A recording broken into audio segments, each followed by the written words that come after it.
Okay, first of all, I want to recommend you to install node.js on your computer. So if you don't have node.js, make sure that you install node.js on your computer. Go to nodejs.org, download the recommended version and install it. When it's done, you can go to the terminal to check if it's installed on your computer completely. Okay, you can type node-v, which is short for version. Press enter. It will show the version that's installed on your computer. Alright, this means you have successfully installed Node.js on your computer.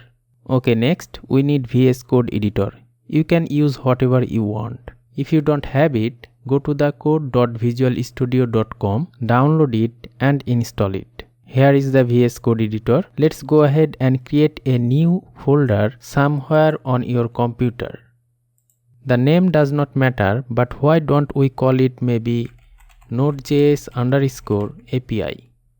And then drag and drop this folder on Visual Studio Code to open it with Visual Studio Code. Let's go ahead and create a new file. So I'll just right click new file. There is nothing special about this name. I'm going to name it server.js. In this brand new empty file, let's just say console.log, maybe hi node.js. Go ahead and save that.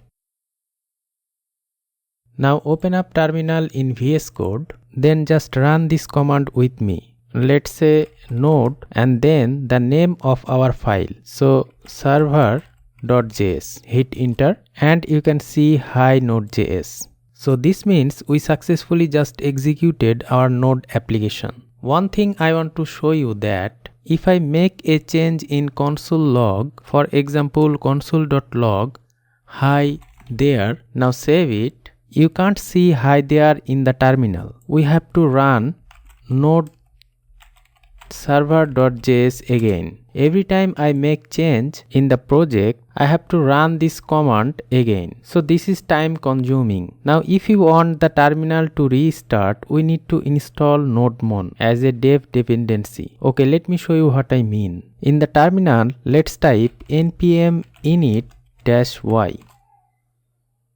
You will notice that created package.json file for us. Now when we install any third-party packages, this file will automatically keep track of which ones we need. So in the command line, now we can install nodemon. We can just say npm I, which is short for install, nodemon-d.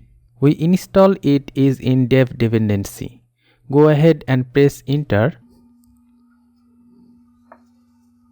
Now inside the package.json file, you should see nodemon package as a dev dependencies. Now type nodemon server.js. You can see hi there, which is coming from here. Now if I change the text to hello there, now save it, you see the changes. It's restart due to changes. Okay, I want to run this file with package.json file. So over here I can put comma and then enter. Let's say dev nodemon server.js. Now save the changes. Now if I want to run this file, now close the terminal or you can press Ctrl C. Now I want to run server.js file with package.json file. So in here, let's say npm run dev. Dev is command which is specified over here. Now hit enter. It will show hello there, which is coming from here. If I make change file over here, now save it, it will show the changes in the terminal automatically. Now we can focus on our actual project. First of all, I want to install Express package. So press Ctrl C to stop our terminal and type npm I express. Hit enter. Now type npm run dev to run our terminal again. Okay, let's begin by pulling in the Express package. So let's say constant express equal to require and then express. Next, let's actually use that. So let's create our own variable. You could name it anything. I'm going to name it app. But there is nothing special about that name. You could call it bird or anything you like. But I am going to name it app equal to and then use the express. So we are creating a new instance of express. Now on that variable we can begin to do things. So for example, down here we can say app dot listen. Let's give these two arguments. So the first is the port number that you want to run this application. So you could say 5000 or 8080. I will just go with 5000 and then a callback function. In here, let's say console.log server started on port 5000. Before we save this and test it out, we do need to set up a route. So above this listen line right here, let's say app.get. We are going to give it two arguments. So the first is a string of text representing the route a forward slash, means the home page, just the base URL or our domain or server. We give it a second argument and it just needs to be a function. I am going to use a arrow function, but we need to give it two parameters. So let's say RAQ and RES. This stands for request and response. We can talk more about this a bit later on the video. For now, let's just send back a message that says this is our home page. So let's say res.send and then let's say this is our home page. Now I actually want you to select these three lines and just copy and paste and duplicate it. Let's change this first argument to be blog. So this would be the blog URL or page on our website. And then we can change this message to say this is our blog page. Let's give this a save. Now in our browser, we can visit localhost : and then whatever you choose for your port number. So I choose 5000, which is coming from here. Now hit enter and there we see this is our home page, which is coming from here. Let's change the URL to /blog. This is our blog page, which is coming from here. So everything is working perfectly. You can choose application like Postman to check our API. If you don't have it, go to postman.com website, download it and install it. But I am going to install a VS Code extension called Thunder Client. On the left side, click on the extension panel and search for Thunder Client. Here is the extension I am talking. Just install it. I have already installed. After installing it, we will get the Thunder Client icon right here. Now click on it and then new request. Let's copy this URL and paste it right here. Click on this send button and you can see this is our blog page. I am going to change the URL. Click on this send button again and you can see this is our home page. So everything is working perfectly. The next step, we are going to learn how to connect our application with database like MongoDB. Now open up a new tab and go to the mongodb.com website. Let me just sign in. So I am going to click on this sign in button and then I am going to sign in with my credential. Once you log in, that brings you to the dashboard. Let's create new project. I am going to name it node.js _ API. Click on this next button and then create project. Click on this create button. I am going to choose free option. You can choose cluster name whatever you want and then click on this create deployment button. Now we have to create username and password. So username will be lightcodecamp and password will be lightcode123. I am going to click create database user and then choose a connection method. I am going to choose MongoDB for VS Code and then copy this URL and then close this pop-up window. Back to our VS Code. Now in order to connect our node.js to MongoDB, you need to use the package name mongoose. So we have to stop our server. So I am going to press Ctrl C. Now type npm I mongoose. Hit enter. Now let me run npm run dev again. Now up at the top right here, let's say constant mongoose equal to require and then mongoose. Okay, now over here I am going to put mongoose.connect, and then inside this parenthesis I am going to put that URL. This is our username and this is our password. And then what else we have to put over here is collection name that you want to create. You can name it whatever you want. I am going to name it node.js underscore blog post. And then when we connect to the database, I want it to show some message on terminal. So in here, let's say then arrow function. Let's say console.log MongoDB connected. And if there is an error, we want to show the error. So in here, let's say catch and then arrow function. In here, let's say console.log error. Okay, now save the changes and you will see the message in the terminal is MongoDB connected. So we successfully connect to the database. We can move this app.listen over here. Okay, save the changes. You will see that it's connected to the MongoDB first and then it starts our application. So this is the right way to connect to the database. Next step, we are going to create a model for data in database. So let's have a new folder. I'm going to name it model. Inside this model folder, let's have a new file called blockmodel.js.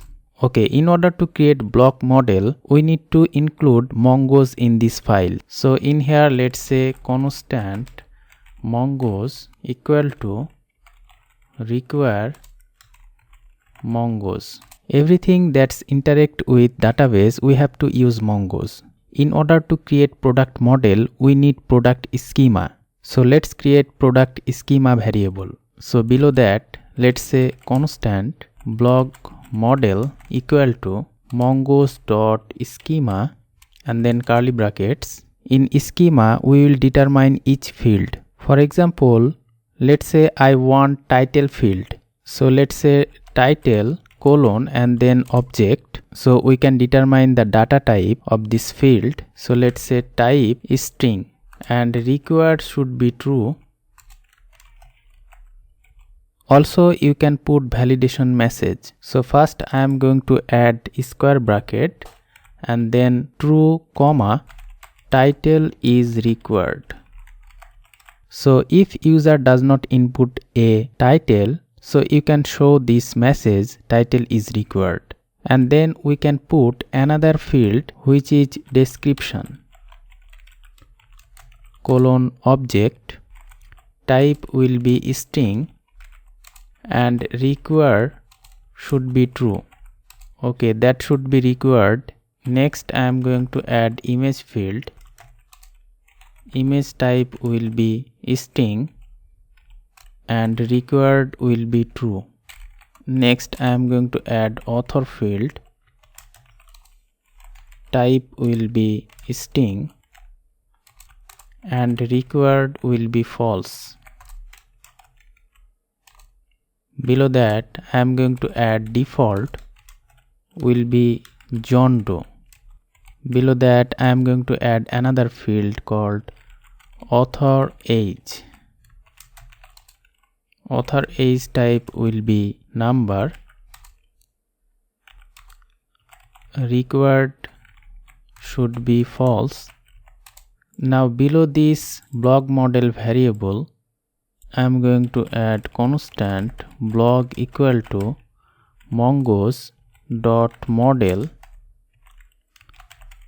blog and then the variable name, that means blog model.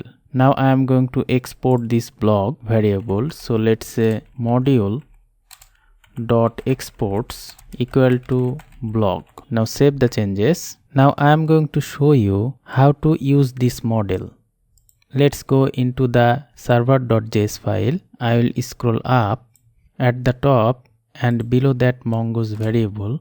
First I am going to import this model that we just created. So let's say constant blog equal to require dot slash model slash blog model. Okay, now let me create a route for saving data into the database. So below this get route, let's say app dot method should be post, and then when we hit blog post route, that will save data to the database.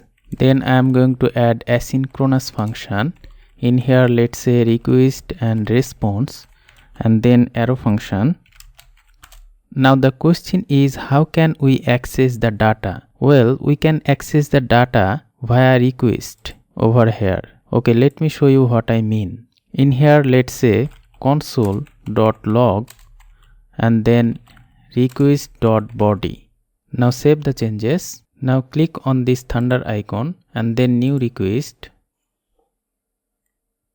Now I am going to copy this URL and paste it right here, and then add slash blog post, which is coming from here. Method should be post because we specified post request right here. Now select body, and then in here let's say curly brackets. I am going to add title. In here let's say title 1. You can write whatever you want, and then comma. Description will be description goes here. Now I am going to add image. So let's say image. Open up a new tab and go to the unsplash.com website, and then choose on image and then copy image address. Back to our VS Code. I am going to paste right here. Next, author will be David, and then author age will be 25. Now if I click on this send button, we are getting undefined in the terminal because I did not use middleware. Okay, let me show you what I mean. Let's go into the server.js file, and up at the top we have to specify middleware so our application can understand JSON. So over here I am going to put app.use and then express middleware.json. Now our application can access JSON data. So save the changes. Let's go back again and send again, and then you can see we are getting our data in the terminal. Okay, the next step, let's save the data to the database. Let's go into the server.js file again. I am going to remove this line. Let me put try and catch method. If there is an error, I want to show some error. So let's say console.log error.message. And over here I can create a variable. So let's say constant blog post equal to await blog, which is coming from here, and then dot create, and in here let's say request dot body. Below that let's say res dot status 200 dot json blog post, which is coming from here. We want response back by this line. Now save the changes. Let's try this out. Send it again, and you can see our response. Let's go to our database and click on this database tab, and then browse collections, and you can see our data. So this means we successfully saved data into MongoDB.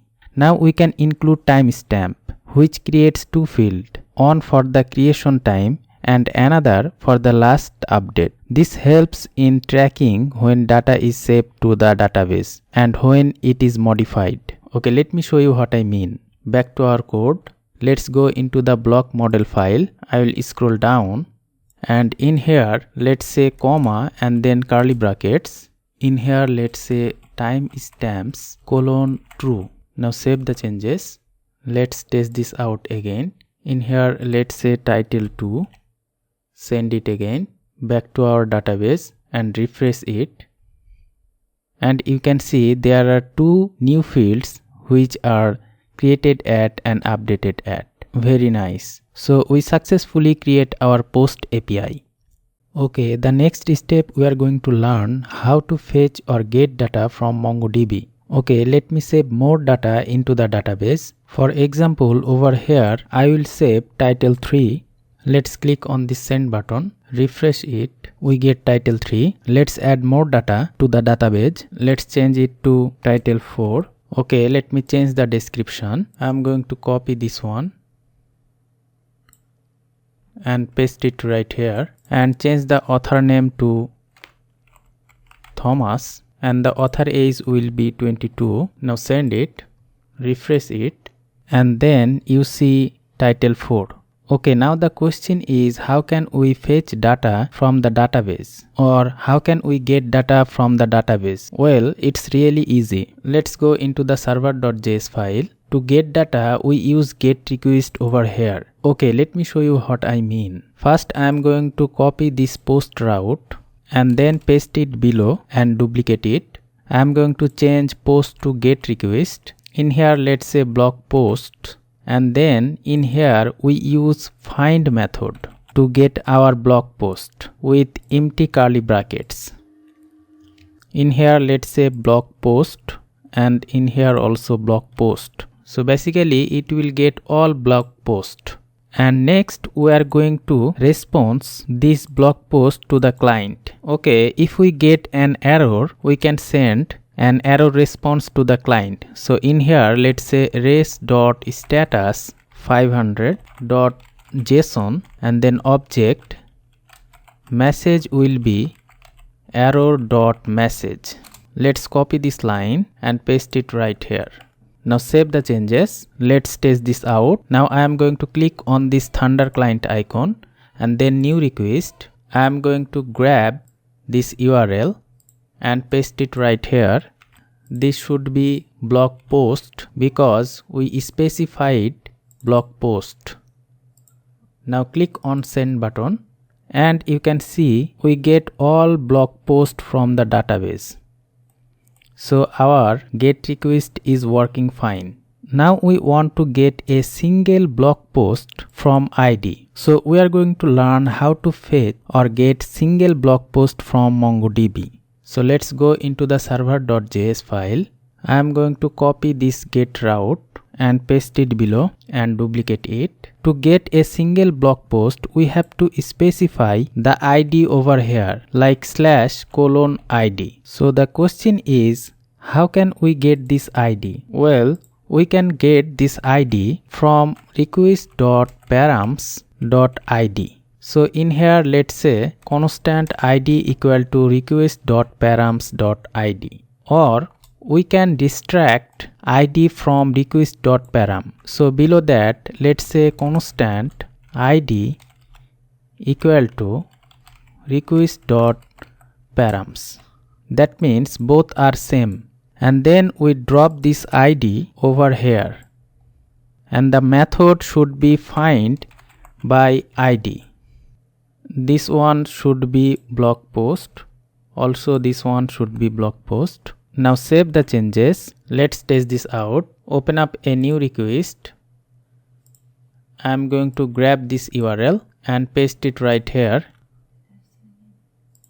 Let's say I want to fetch this item, so I am going to copy this ID and paste it right here. Now send it and you can see that item. Again, let's say I am going to fetch this item. So let's copy this ID and paste it right here. Now send it and you can see that item. So everything is working fine. The next step, we are going to learn how to update or edit data in database. So first we are going to find this ID and then update it. So let's go into the server.js file. I am going to duplicate this route. I am going to add put request and method should be find by ID and update. Then we have to put two parameters. The first one is ID, okay, and then the second one is the data that we want to update, and we get it from request.body, and this data sent from clients. The next step, we check if this blog post is available or not, and if it's not updated. So in here, let's say if not blog post, then return res.status 404.json. Message will be backtick blog post not found with ID $, curly brackets, and the ID which is coming from here. Otherwise we can send blog post updated. Now save the changes and let's test this out. Method should be put and then body and JSON. So I am going to change the title. So in here, let's say title will be title for updated. Now click on send button and you can see blog post updated. Let's check it to the database. I am going to refresh it. Our title has been changed to title for updated. So our put request is working fine. Next we are going to learn how to remove or delete data from database. It's very easy. So let's go into the server.js file. I am going to copy this put route and paste it below. Request will be delete, so app.delete. Method should be find by ID and delete. We don't need this request.body, so I am going to remove it. And in here, let's say blog post deleted successfully. Now save the changes. Let's test this out. This method should be delete and click on this send button. You can see blog post deleted successfully. Go to the database and refresh it. So we successfully deleted title 4. We don't see that item. Now let's say I want to delete this item. So I am going to copy this ID and paste it right here. Now send it. Blog post deleted successfully. Refresh it. And you don't see the title to item. Now send it again. You see the message which is coming from here. Alright, this is all about this video. If you like this video, feel free to like it, subscribe our channel and comment down below. Thank you very much for watching.